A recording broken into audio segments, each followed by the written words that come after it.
Hi, my name is Monica Alford. I am the founder and CEO of Wildside Media, and I am very excited to be in Legacy Session Studio in Adams Morgan today with John Jarboe. Hi, John.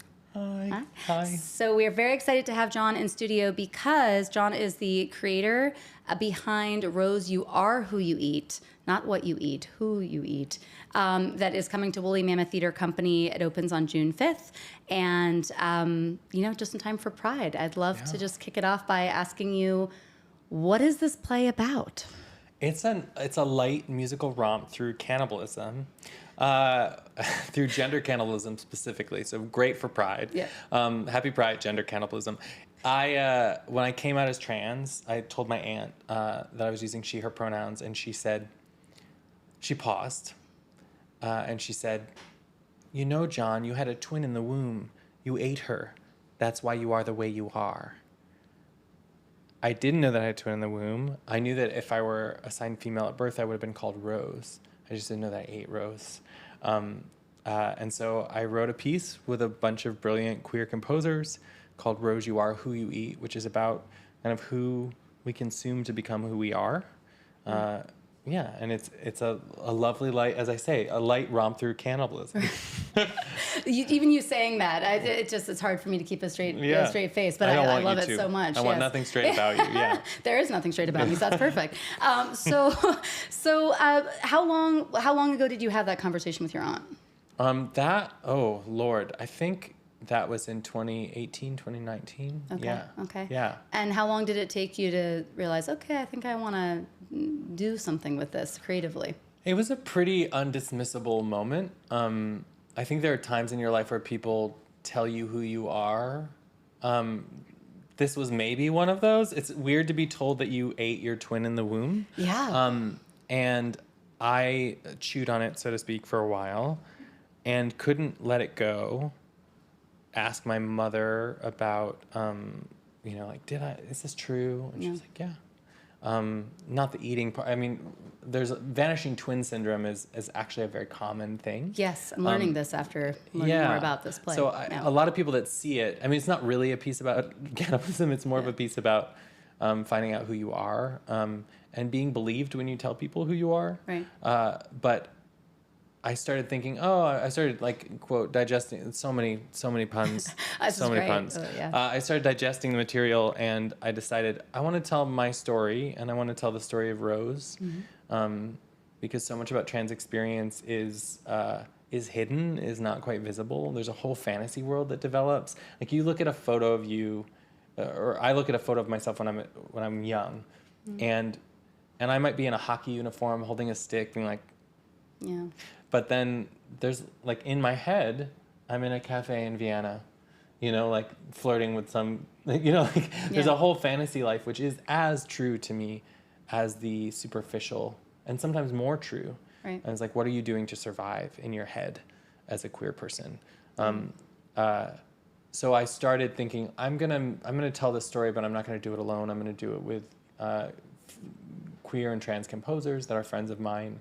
And so I got together a group of composers. One of those composers lives in D.C., B. Steadwell. Yeah. Is a rock star.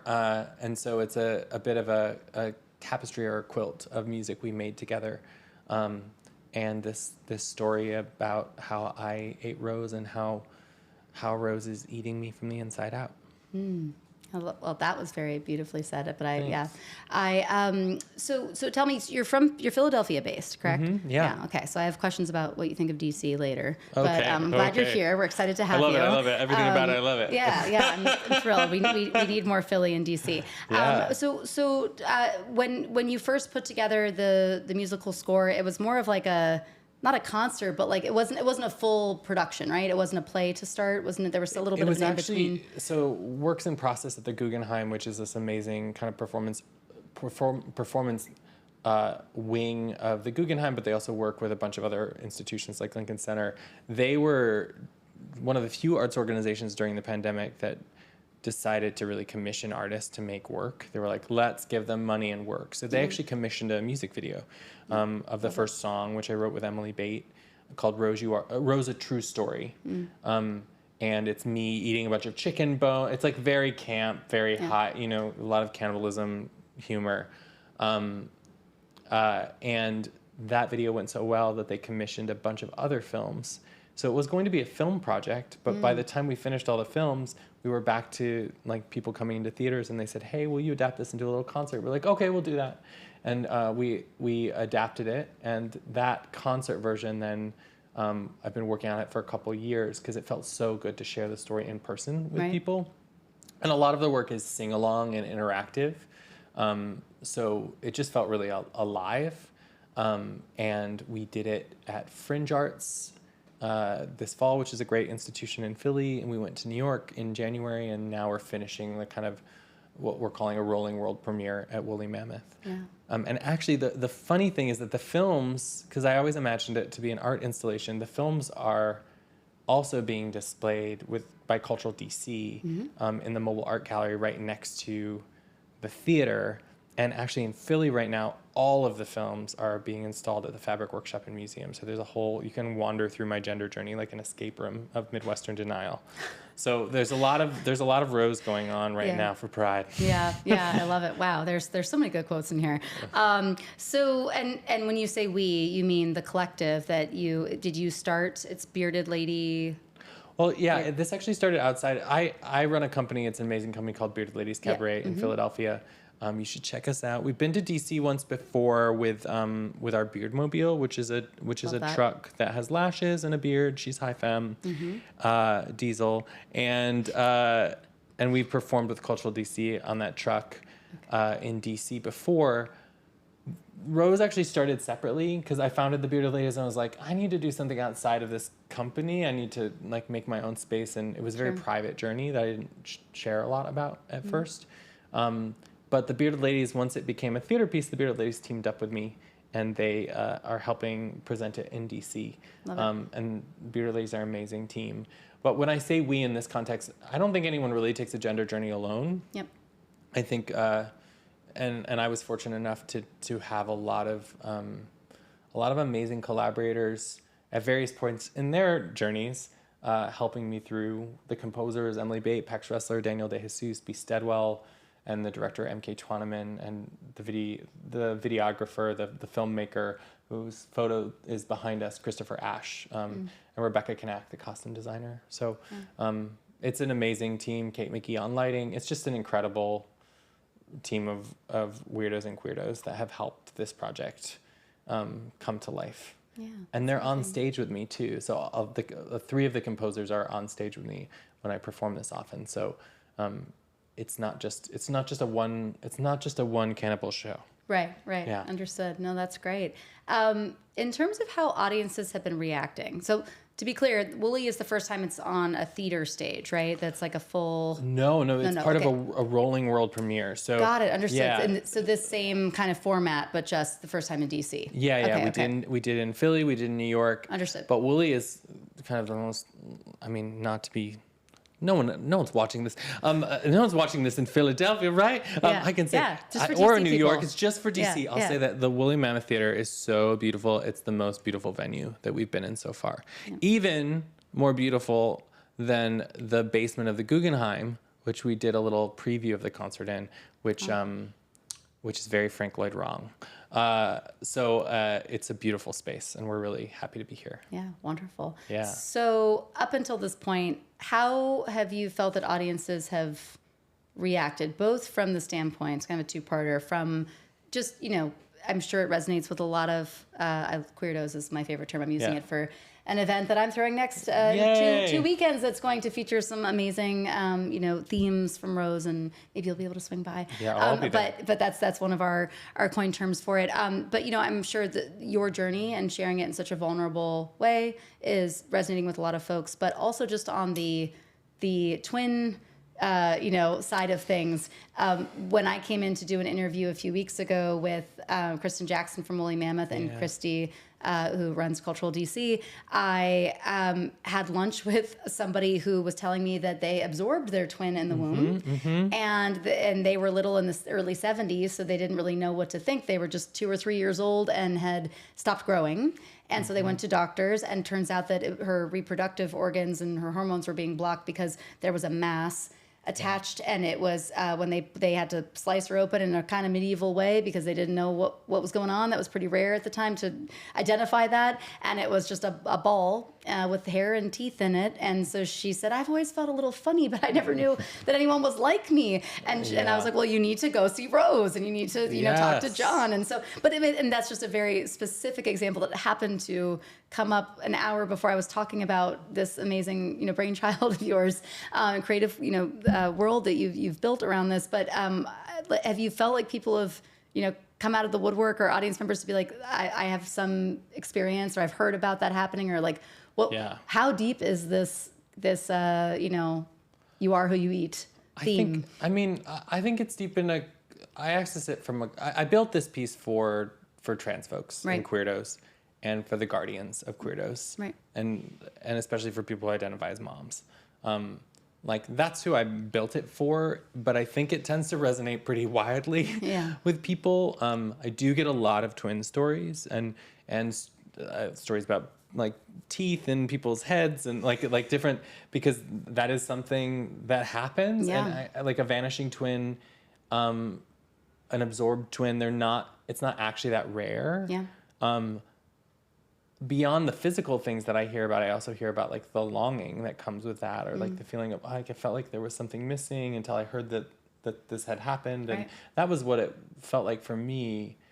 In a world where identity, and especially trans identity, is so everyone's trying to box you in and politicize identity, and we can't talk about transness in front of kids or have books that have transness in it. It's just a wild time. And I also really appreciated the gift of being called a gender cannibal, or being told that. And I was like, oh yeah, you can't really politicize that. It's so odd that it gave me a lovely metaphor. The metaphor of eating or consuming was really useful for me in terms of processing or digesting my identity, or feasting, feasting on my identity. I think it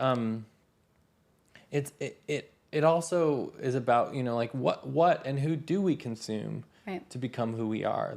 We're those queer people that date each other and they look exactly alike, and you're like, oh, something, or they didn't start looking exactly alike, but then they're kind of eating each other. They're kind of because we're trying to figure out who we are.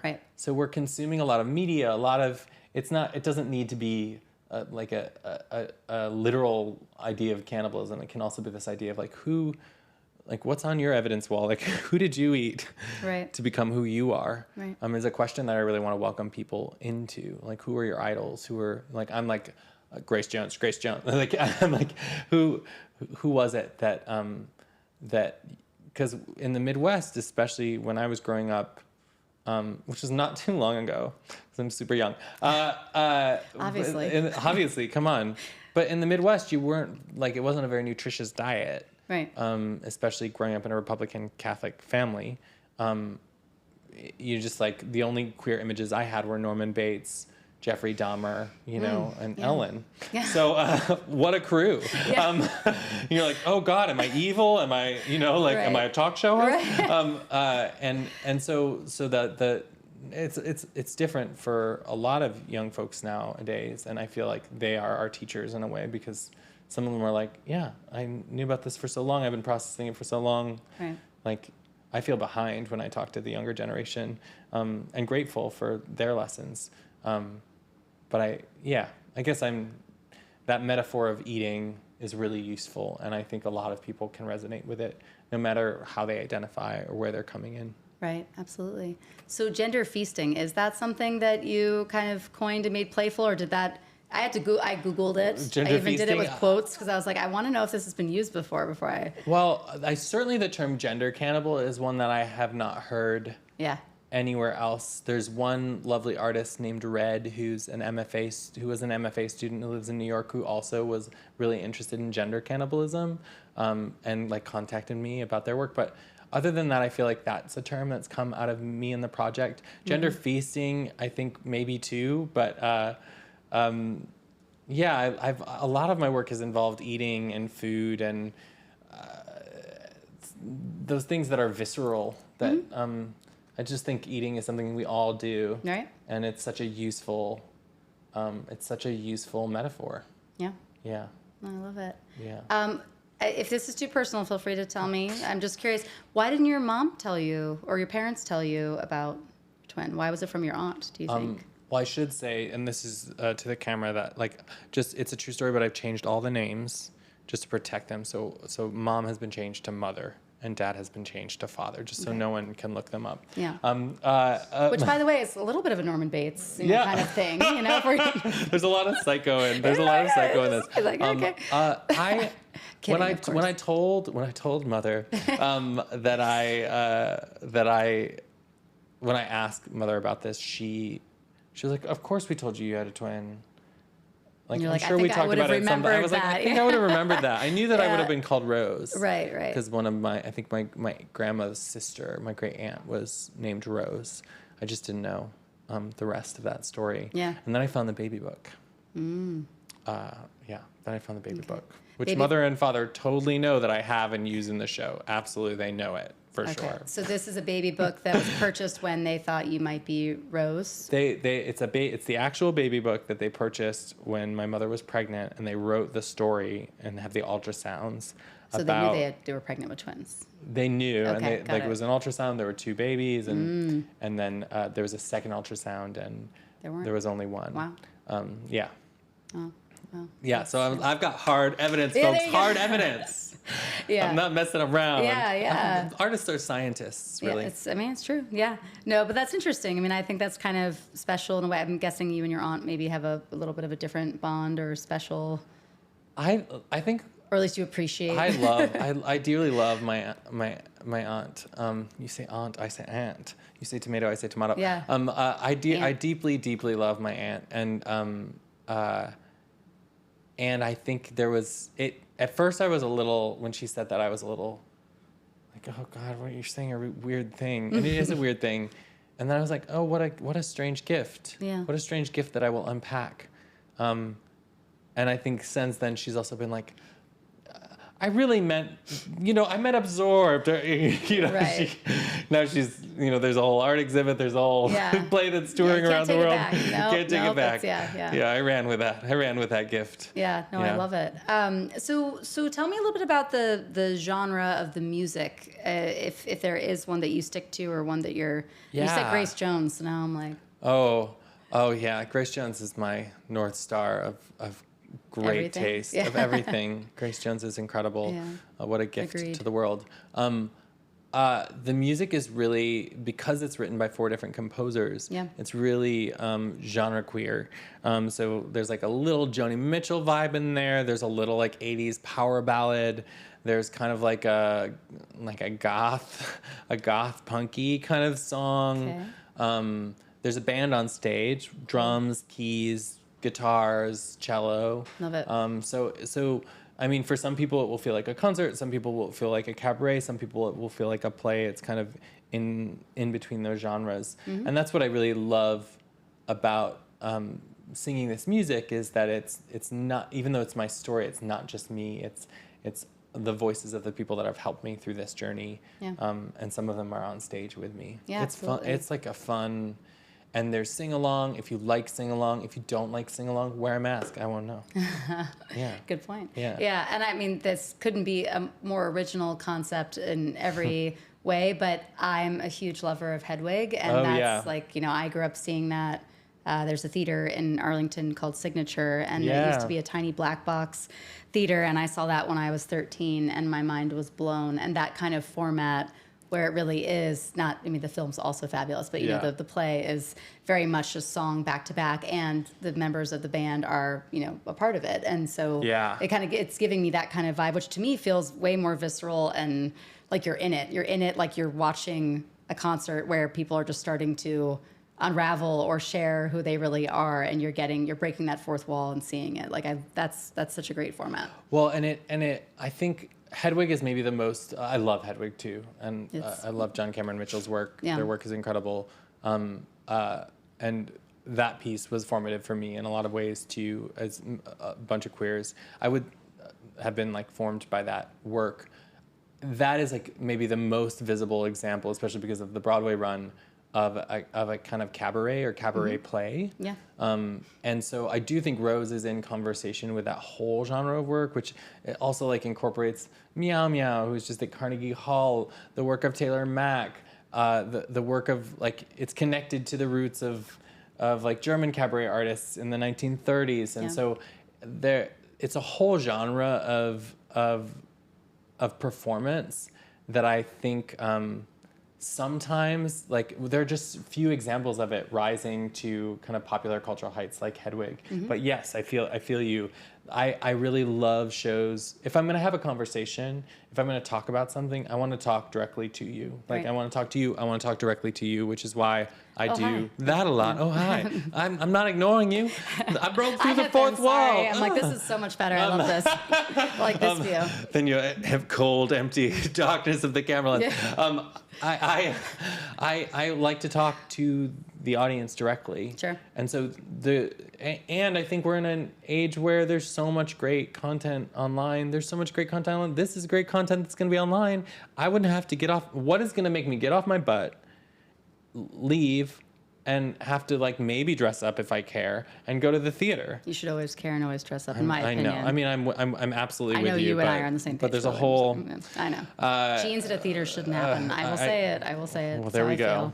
feel. Well, we'll see, DC. We'll see if you show up. But I think what's going to make me get off my butt and go to the theater, something that needs me there, that interacts with me. So I'm not interested in making live work that you feel like you could pause or stop. Right. I will talk directly to you.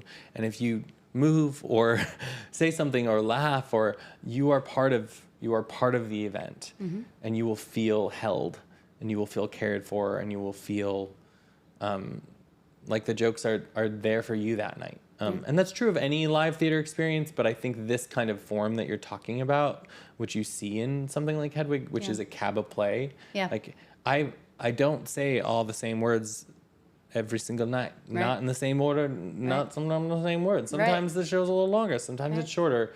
And so it's really a conversation, which is why it's really important that people are there. And also that the queerdos come out to see it, because it's very fascinating, the different audiences that we have, the different conversations that happen. Yeah. Well, we have a lot of those in DC, and I think they will come. I think they're going to be very excited. Now, a lot of them already are.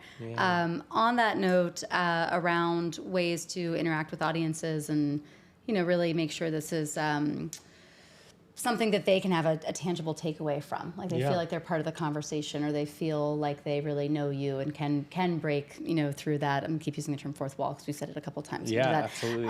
Can you already mentioned the mobile art gallery, but there's a few other activations or post-performance conversations that are happening around this at Woolly, right? Yeah, I think we're going to do some lemonade talkbacks where we have some rose lemonade. Cute. I will be out in the theater lobby after every show, offering hugs and hanging out with people. Love that. There's Cultural DC is incredible, and so there's the mobile art gallery, which is a place where you can sit down, relax, cool off in the hot summer months and watch this video called Dear Mom, which is the last song of the show. And it's a remake of Sound of Music's Do Re Mi with a bunch of lovely young genderful kids that play my mother.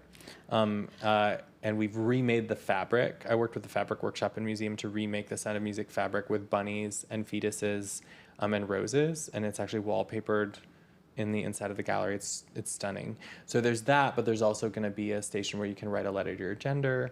There's going to be little film surprises, little Easter eggs that you can search in the Woolly Mammoth lobby for. And there's a closet, Rose's closet, where you can take a gender, leave a gender. So if you're feeling, before the show or after the show, if you're feeling like you want a new outfit, or if you're feeling, I'm feeling a little dysmorphia, right? Like I just did a sing-along about gender, and I really need like a tie. You can get a tie, and it's free. So, and you can also drop off your gender relics there too, for other people to, some people's relics are other people's affirmations. Right, that's right. Was the closet your idea? The closet is my idea, and that's happening. There's the art installation in Philly is going up till September 29th. So if you're in Philly, you can catch a much more immersive version of that that has a closet as well. So There's some closets in Philly and in DC. There's lots of gender it. swapping going on. I love it. That makes me so happy. Well, just as like a random aside, but I think it's also a nice parallel because sometimes things are so fortuitous. It seems like they happen, or serendipitous rather, they happen for a reason. Yeah. So the event that we're hosting in a couple weeks is in support of the new DC LGBTQ community center that's being built near Howard Theater. And one of the things they're very proud of is they're going to have this big walk-in closet, is what they're calling it. It will really be just a space for any queer youth or a queer person who's just come to the center for a safe space, who might not have the funds to go out on a job interview or even know where to start looking, and they get all the resources they need. But then what to wear on that interview, what does feel right for them, not only from a gender perspective, but just feeling like, well, there's this amazing consignment piece or vintage piece that makes me feel beautiful or handsome or whatever it is. Like I'm the right fit for this. Like I feel confident, and it's this amazing space that all these folks are donating these incredible finds to, and they can just take it and leave, and they keep it. It's I'll actually be careful. I think they keep it. I think you but either keep way, it, right? yes, I think so. But either way, we've been talking about trying to include a fashion element in this event so that the director of the center can talk about this new element. And so when Christy from Cultural DC and I were talking about Rose and the Mobile Art Gallery and this other element, we're like, okay, could that be more aligned just in terms of slightly different set of circumstances, but in either way, it's you walk into a space and feel like there's an opportunity to change something that makes you feel confident, and whatever form that needs to be, We have and so little really fabulous. control over the world, and like our expression through our expression of our gender through our clothing and fashion is important and political, and like one visceral way to say like, okay, I feel seen today.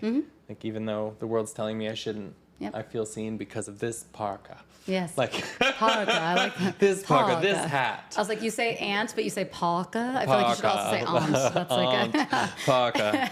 I like parka. My aunt was wearing a parka. That's what I mean. Like, lovely. This is great. This is like My Fair Lady. Pretty much, yes. Yes, the rain and spring. Oh gosh, I haven't seen that in so long. So good. I have a 7-year-old. And I'm slowly moving through all the classics, and like Singing in the Rain's a big one. He hasn't seen Psycho, but we'll get there eventually. Yeah, that one. I got that one early, and it definitely affected me. So if you want your kid to make plays about gender cannibalism, show them Psycho 2. Yeah, there you go. Yeah. Oh, I haven't seen Psycho. Oh, no, I meant show them Psycho Common. The original. T-O-O. Yeah, I was like Psycho 2.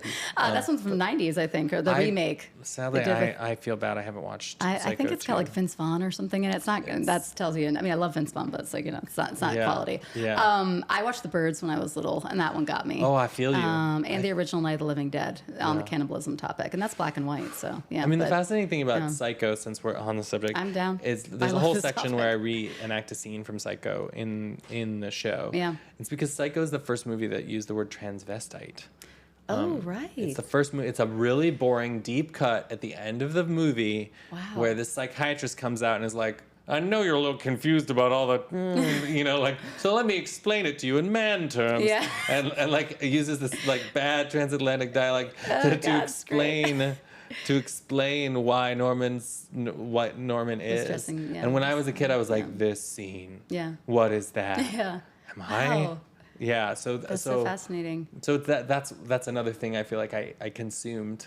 Yeah. To become who I am, and you're like, that's weird, but that's all I had. I was eating scraps. Yeah. Wow. Yeah. Okay, I need to go watch that movie again, but also the end, because I don't know that ever tracked for me in that way. It's a deep cut. Yeah. Yeah. But deep cuts are the best. And Yeah. so the things that resonate with you that might not resonate with anyone else. Yeah. Yeah. Like, Interesting. not the shower scene, the psychiatrist scene at the end. Yeah, which I'm sure Hitchcock had zero interest in trying to support. But you know what? Thanks, Hitchcock, because look, look, it's something. Oh my God, yeah. He was a horrible human. Yeah. I think, but the he work. really liked blondes. Yeah, he did. A little too much. Yeah. Yeah. Yeah. Okay, well, on that note. Wow, I'm so excited to go back and watch this now. For like the millionth time, I'm so upset that that didn't register on that level for me. But thank you for sharing that. Don't pay for it. Download it illegally because Hitchcock's an asshole. Yeah. Yeah. Maybe you can cut that, or maybe not. We don't have to. We don't have to. Tom. Yeah, the aunt and the parka, and Hitchcock is an asshole. Yeah. The accent only comes out for like very specific things, and I'm really enjoying it. So my last question is, because I love Philly, and I feel like Philly's art scene is so great. Yeah. And I feel like I'm an East Coaster through and through. I've tried to leave. I keep coming back. Yeah. I love Boston. I love Philly. Those are my other two favorites on this side. New York's fine. It's just feels cavernous sometimes. And so from a DC perspective, obviously you just gave Wooly a huge compliment, which Wooly, you deserve. Yeah, it's beautiful. And I'm sure the Guggenheim basement is stunning as well, but also just prestigious. But Wooly is, one of the theaters in DC that really is. We have a lot, actually, more than I think people realize. Theaters in general, and an amazing theater scene. But these theaters that are doing really avant-garde work and immersive spaces and supporting the underrepresented communities in the city and nationally. And internationally, to be quite honest, that are very needed. So I can't think of a better home for Rose. But also, tell me something you like about DC or that you find interesting about DC. And just to preface this is something I ask, and sometimes I have like one of the original members of the Go-Go's saying, "Oh, my most memorable DC experience was a rat carrying away my box of pizza outside the 930 Club in the '80s." So it can be like that if you want it to be, or it can be, you don't have to say nice things about the city, but anything that's felt like. I'm assuming you've been here, more than once because it's close by. Yeah. But if you've had any, experience here, especially as you've been, really taking your queer identity into public spaces and creative spaces, that's resonated or struck a chord, or maybe just a rat ate your pizza or carried off your pizza box, and that's fine too. I just want to be one of the original members of the Go-Go's. That sounds so exciting. They're wow, really fun. I'm sure. Jeez. Yeah. I got lost in that, but well, back to Wooly for 1 second. Yes, of course. I think Wooly is amazing because Wooly has heart. Yes. And actually, the Bearded Ladies, which is my cabaret company in Philly, our symbol is this cardboard heart that we wear on our chest, not our sleeve, but on our chest. And I just feel like Wooly has a ton of heart. So I love Wooly. It's like a Hodge going to DC for me, like especially going to the Smithsonian and seeing Julia Child's kitchen, because Julia Child. Grace Jones and Julia Child are two of my touch points of like human beings that I wish I could be or that I want to emulate. So that kitchen, which is in the basement of one of the Smithsonian's, is stunning. And then above there's like the shoes from Wizard of Oz. Yep. So that feels special. I love that the museums are free here. Yep. I love walking in the city. I walked an hour to get here today. Yeah. I look so fresh. You do. And thank you. Yeah, I think I haven't. The fun thing is, and here's the challenge to the viewers, is I don't know enough about DC yet. So please find me on all the apps and show me.